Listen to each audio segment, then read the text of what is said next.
Happy Wednesday. Today is Wednesday, January the 25th, 2023. Today's daily Bible readings are Psalm 27, 7 through 14, Genesis 49, 1 through 2, and then 8 through 13. Or you could, I should say, Luke 1, 67 through 79. Today I'm going to look at Luke, and because we're still close enough to Christmas, I'm going to start with Hark the Herald Angels Sing. So yeah, back at Christmas, we sang a lot about heralds, whether or not we realized it or not. But yeah, the angels, we get it, right? They were announcing Jesus's birth. That's why the hymn says, hark, listen, the herald angels sing. So they are there to herald the birth of Jesus.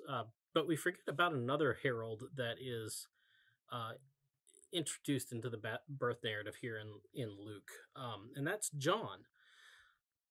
Actually, his story kind of starts the whole thing because it's his dad who's working at the temple, doing his job, and then turns around and hears an angel where there shouldn't be anybody standing there, and gets told like, hey, you and your wife gonna have a child, even though you really probably shouldn't be able to have a child. And so the text that we have today is where Zechariah finally is able to speak once his child is born. Because if you remember the story, Zechariah didn't really believe Gabriel, and Gabriel didn't appreciate that, and so said, here's the proof. If you want proof, you won't be able to speak till this child's born. And that's what happens. The child's born. Somebody's like, hey, he should name him this. You should name him this. And Zechariah writes it down. No, his name's going to be John. Tongue's loose and he can speak again.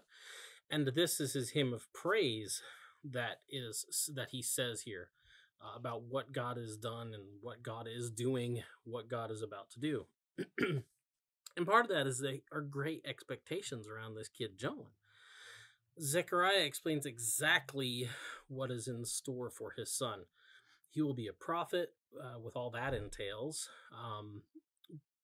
but he'll be heavy on a role that we might not usually think of in regard to the prophets, and that's this role of herald.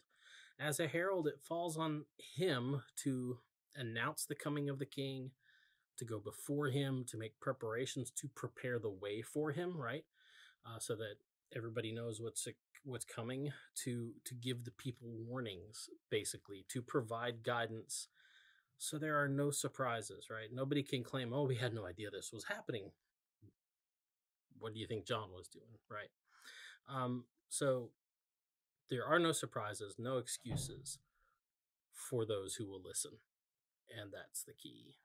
Are you going to listen to the herald or not? Anyway, that's the DBR for today. Get out, enjoy the day. We'll talk to you tomorrow. Boop.